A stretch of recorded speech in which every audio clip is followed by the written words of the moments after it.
Si je vous ai tous réunis ici en ce magnifique jour dans cette très belle salle du Trône de Fer, c'est pour rendre hommage à un homme sans qui plus personne ne serait ici aujourd'hui, un homme sans qui Westeros serait actuellement réduite en cendres. Mesdames et messieurs, messires et gentes dames, j'ai l'honneur de vous présenter Samwell Tarly.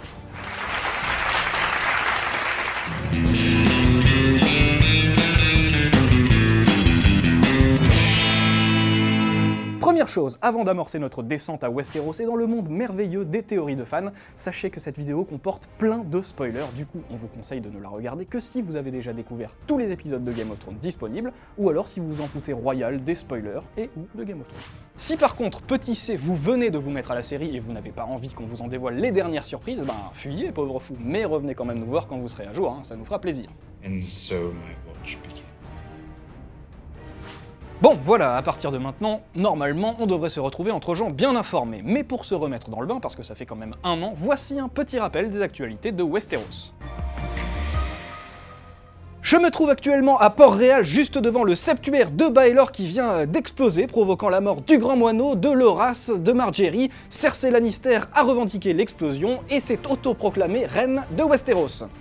Du côté de Winterfell, Jon Snow a récupéré le château de son père, qui n'était peut-être pas son père finalement, puis il a été proclamé roi du Nord, tandis que sa sœur s'occupait de nourrir les chiens. Quant à Daenerys Targaryen, elle est actuellement en route pour Westeros avec ses 3 dragons, son armée et la flotte des Greyjoy. On rappelle quand même que pendant ce temps-là, une légion de marcheurs blancs s'apprête à envahir le monde et éventuellement à le détruire. Bref, winter is coming, à vous les studios. Ben oui, même si on nous le répète à peu près tous les 3 épisodes depuis 6 saisons, bizarrement, on a un peu tendance à l'oublier. 75% des personnages de cette série n'ont qu'une obsession, c'est poser leur royal séant sur le trône de fer, et au final, il n'y a pas grand monde pour se rappeler qu'une horde de morts-vivants se prépare juste à envahir Westeros. Et puis sinon, il y a lui, Samwell Tarly, qui semble prendre un chemin totalement différent du reste des personnages. Pour ceux qui ont la mémoire courte, on vous récapitule un petit peu qui est le bonhomme. Sam est un personnage récurrent depuis le tout début de la série. Meilleur ami de Jon Snow qu'il rencontre à la garde de nuit, il apparaît dans un premier temps comme un vrai trouillard à l'embonpoint généreux, incapable de manier une épée, mais très bien informé sur les marcheurs blancs grâce aux heures passées dans la bibliothèque de Château Noir. Lors d'une expédition au nord du mur, à l'aide des lames en verre dragon qu'il a découvertes au point des premiers hommes, il devient le premier personnage de la série à tuer un marcheur blanc et découvre leur faiblesse par la même occasion. Accompagné de sa protégée Gilly et du bébé qu'elle porte, après avoir volé l'épée valyrienne de son père, Samwell se rend à la citadelle de Villevieille pour devenir un maître à la fin de la saison 6. Ah ouais, donc en gros, tout le monde s'apprête à se mettre sur la gueule, à affronter une armée de morts-vivants qui va détruire le monde, et le mec il se barre vers le sud, bien au chaud pour lire des bouquins, tranquille. Et si, bien au contraire, Sam était celui qui allait sauver Westeros des marcheurs blancs, le héros qui va empêcher la destruction du monde, voire même le fameux élu dont parlent les prophéties censées dissiper les ténèbres et mettre un terme à la longue nuit.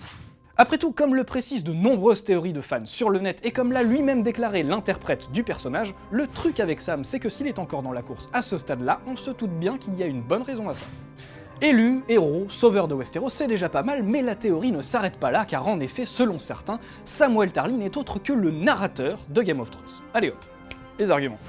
Premièrement, le titre original des romans de George R.R. Martin qui ont donné la série Game of Thrones est A Song of Ice and Fire, en français la chanson de la glace et du feu. Pourquoi chanson? Tout simplement en référence aux chansons de gestes médiévales, ces séries épiques rapportant de nobles faits d'armes et donc récitées par un narrateur.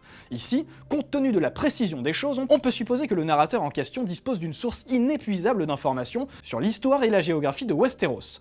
Des détails qu'il aura pu découvrir par exemple dans la grande bibliothèque de Villevieille, où se retrouve justement Sam à la fin de la saison 6. Les tubes gyroscopiques qui s'y trouvent sont d'ailleurs exactement les mêmes que ceux du générique de la série.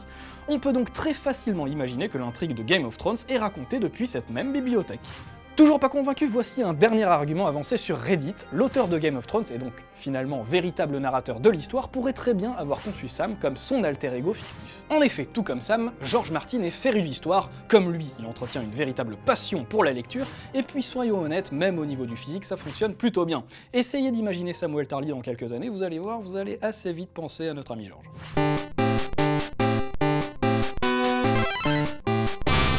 Du coup, voilà comment on imagine le truc. Dans l'épilogue de la série, Samwell Tarly, vieillissant des années après la fin de la guerre, est en train de raconter aux nouveaux aspirants maîtres de Villevieille l'histoire de Game of Thrones et comment il a sauvé le monde de l'invasion des marcheurs blancs. Ça donne une fin plutôt sympa, non? En attendant d'en découvrir un peu plus dès le 17 juillet sur HBO et en US+24 sur OCS, souvenez-vous que l'hiver arrive, et ça c'est pas une théorie.